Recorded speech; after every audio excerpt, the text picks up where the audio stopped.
someone just texted in a group chat, go like my photo on Instagram. It just shows that it happens every second. Happens all the time. Yep, I got it too. Yeah. I have to say, like, oh my God, this is such a job. Yeah, it's like I'm a brand, and I am like you're trying to promote yourself. I'm the director, and you're the and you're definitely trying to promote yourself. To stay relevant, you have to work hard. Relevance is a big term right now. Yeah. Are you guys relevant? In middle school, we were definitely really relevant. We were everywhere. But now in the beginning of high school, you can't really tell who's relevant. Yeah, and what does relevant mean? Relevant means that people care about what you're posting on Instagram. People want to know what you're doing. People will open your Snapchat stories. Only 3 months into high school, so there is a lot at stake right now. And there is a lot at stake right now. What you just heard was the audio of two 14-year-old girls speaking to Ira Glass on This American Life. The episode was about status updates, and they had a lot to say.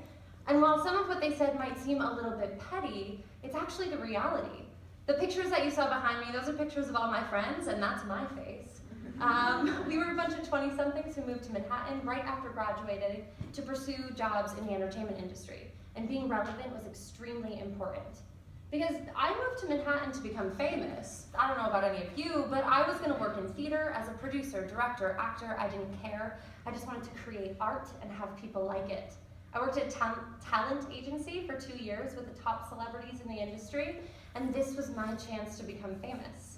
So what did I do? I started posting on Instagram and gaining followers on Twitter, creating my own voice on a Tumblr that I had started. I was going to opening nights, movie premieres. I knew about all the drama and contract negotiation before the news did. And I need to take a step back and acknowledge that I probably just described a person that none of you would want to hang out with. So I was on this ride to become famous and to become relevant, and while I may have been getting there, or at least getting there in my own head, I was absolutely miserable. I was the most unfulfilled that I had ever been in my entire life, and I needed a change. So I thought back to when I was the most happy and when I felt the most fulfilled, and I realized that that time was when I was working in student affairs as an undergraduate. That's me as an orientation leader. Remember those pins, the name tags? Yeah. So I realized that this is not a novel story. Many of you are in this field today because this was a time that you felt extremely happy and you wanted to pursue that. But for me, rediscovering that allowed me to quit my job in the entertainment industry and decide to pursue a career in student affairs. And I worked my butt off and eventually landed a position at the NYU College of Dentistry. Yeah! And I was excited, guys. I was pumped. I had this idea, as any of you may have, that the students were going to fall in love with me, right? They would come into my office, tell me all of their feelings, tell me about how their day was. I was going to help them and coach them and mentor them, make them feel great, and on graduation, I was going to grab their cap with them and throw it in the air. And I was going to be that support system, right? So my first big event when I was at the NYU College of Dentistry was Student Appreciation Day. And I couldn't have imagined a better event to appreciate the students that I was now here working for. This was perfect for me. I created a hashtag. I publicized the event like crazy. I created a dental-themed carnival in the Commons, right? A 3-hour carnival in which I had dental-themed games. There was dental floss toss, and there was pin the toothbrush on the cavity. And there was also, I found dental ducks. Guys, these were ducks that I put into a pool. And you know how you turn them over and you match the numbers on the bottom? So the event started at noon, and I'm downstairs in the Commons ready for this to start. I've got everything set up, and I am thinking at 12 o'clock those doors are going to open. There's going to be a flood of students walking in. They're going to be ready to play, and they're going to love it. And noon came, and there's no flood of students, and I'm sitting there, and the students that are in this space are completely skeptical. When I asked if they wanted to come play some games, their response was, why? And the duck game stressed my students out like crazy. The fact that they turned them over and didn't get it right on the first try, they were absolutely defeated. And I felt absolutely defeated at the end of the day. And it was because I was still defining my relevance, my success, in those old terms.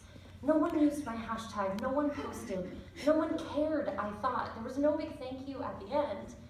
And I had to kind of take a step back, and I realized that even in student affairs, sometimes we get caught up in the bright and shiny, in the huge concerts, in the packed stadiums, in the esteemed speakers that can draw crowds and crowds of people. And sure, it's amazing when you can have 500 people come to your event, but that large-scale success, that's the exception to the rule. Most of us in this profession, as I see it, will have a million small successes before we ever get that one big event. Or maybe there is no one big event. And here's my moral. Relevance like this, defined in these big, bright and shiny terms, it's fleeting. It is liked and it's retweeted and then it's forgotten, and there's a lot at stake here. Because if we only reward big successes in our programming, what are we teaching to our students? How does that translate to them? What cycle are we perpetuating if we only measure success in the big? And to all the graduate students and new professionals in the room who might have been motivated to pursue a career in student affairs because of the big impact that student affairs made on your life, how do we acclimate to a new role in which the key to success is to think small, to start small and be tiny but mighty because it's vitally important? What I do is I take it day by day. I define my work now in terms of the small programs I can have with my students, the one-on-one conversations and interactions, the small discounts on candy I can get to give my students. This past semester, I planned a public speaking workshop that I was insanely proud of, and I had 5 people come to my session, just 5. My public speaking workshop, it will not go viral, it will not trend. And working at a professional school, I will never have a student come to me and say that they're going to pursue a career in student affairs because of me. And that's okay. Because for the 1 million programs that I plan in my career in this industry, impacting just one student and affecting their life for the positive, that means more to me now than a million lives.